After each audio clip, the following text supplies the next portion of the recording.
Imagine a world where time slips through our fingers like grains of sand. A world where our attention is the currency spent lavishly without a second thought. Welcome to the digital quagmire. Did you know that the average person spends over 3 hours and 15 minutes on their phone every single day? That's almost a full day each week, lost in the glow of our screens. What is this vortex that pulls us deeper? Social media, with its endless stream of likes and shares. Each notification, a hit of dopamine, a reward that our brains crave, ensnaring us in a loop of instant gratification. But what's the cost? These devices, once tools of convenience, have morphed into instruments of addiction, tapping into the same neural pathways as gambling and substance abuse. As our screen time soars, we plunge deeper into the digital quagmire, our cognitive resources drained, our attention fragmented. Let's dive into the numbers that paint a picture of our digital obsession. In the last 10 years alone, smartphone penetration has skyrocketed. In 2011, about 35% of the population owned a smartphone. Fast forward to today, and that number has ballooned to over 85%. And as smartphones spread, social media platforms flourished. From 2010 to 2023, active social media users have surged from approximately 0.97 billion to a staggering 4.7 billion globally. That's a growth of over 380% in just over a decade. But it's not just the numbers of users. It's the time we spend that's truly alarming. In 2012, the average time spent on a smartphone was just over an hour a day. Today, it has tripled.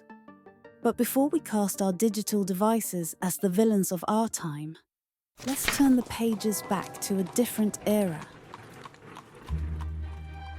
In the 18th and 19th centuries, a new form of entertainment took hold. The novel. Just as smartphones captivate us today, novels enthralled our ancestors. But not everyone was pleased. The free access which many young people have to romances, novels, and plays has poisoned the mind and corrupted the morals of many a promising youth.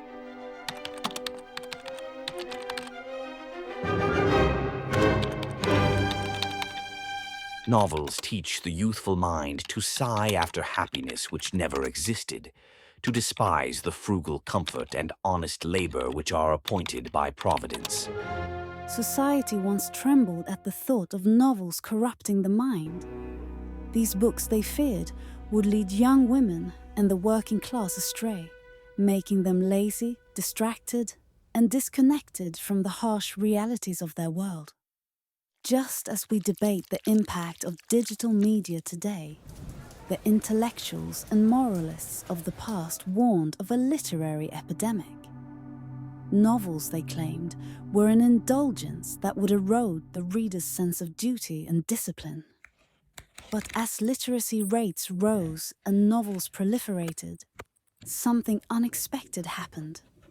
Instead of societal decay, there was an explosion of creativity, empathy, and knowledge.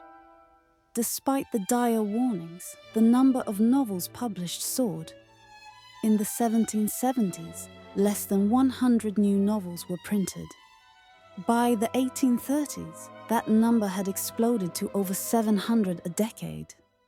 What was once hysteria surrounding the written word has now become a testament to human progress. And this brings us to a pivotal question. Are we simply repeating history? As the tides of time flowed, books, once the subject of societal trepidation, were recast as vessels of knowledge, gateways to critical thought, and mirrors reflecting our shared humanity. Science has since illuminated the profound impact of reading on the human mind. A 2013 study conducted at Emory University found that reading a novel enhances brain connectivity and function.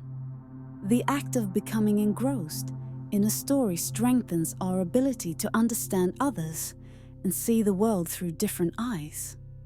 Now, consider our digital devices. Like novels, they too have the power to reshape our cognitive landscape. Smartphones and social media are not mere distractions.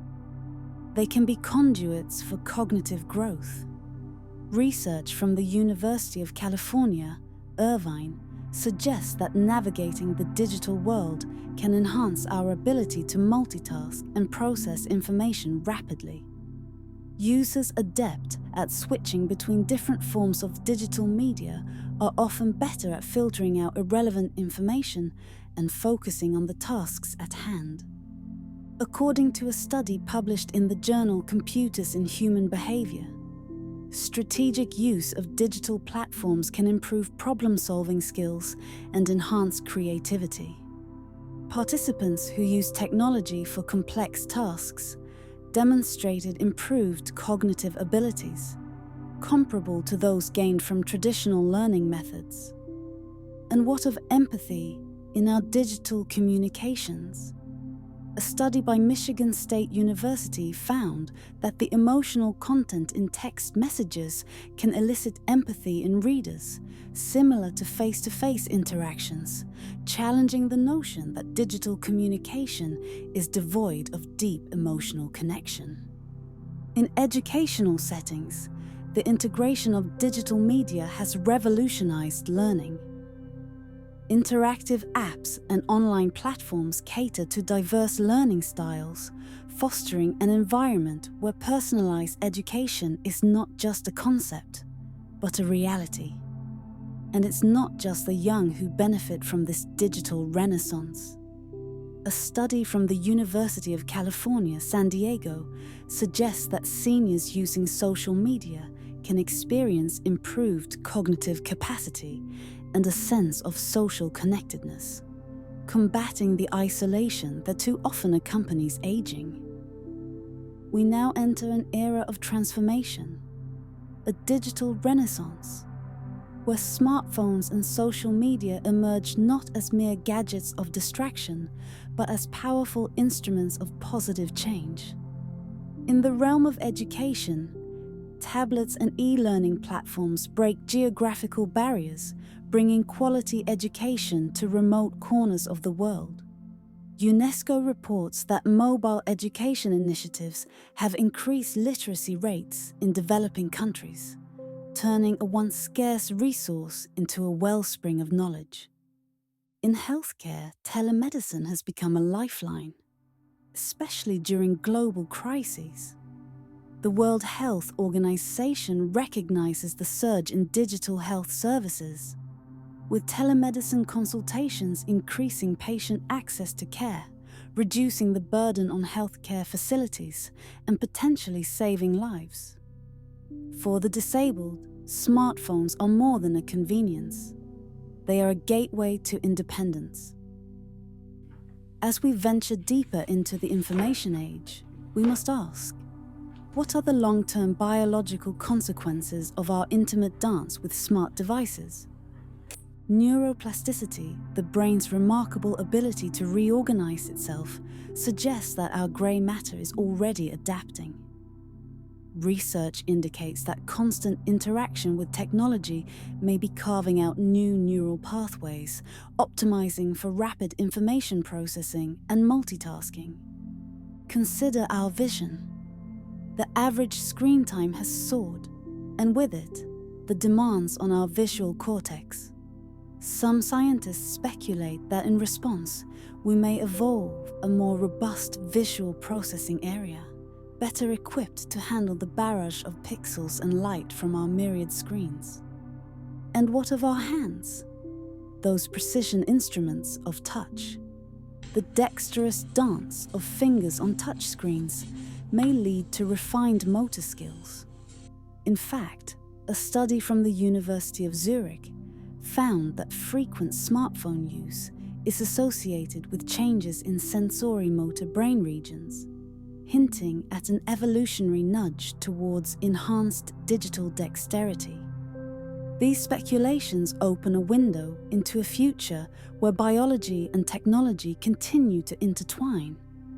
As we evolve alongside our devices, the boundaries of our biological being may expand, blurring the lines between organic and artificial, and redefining what it means to be human in a digital world.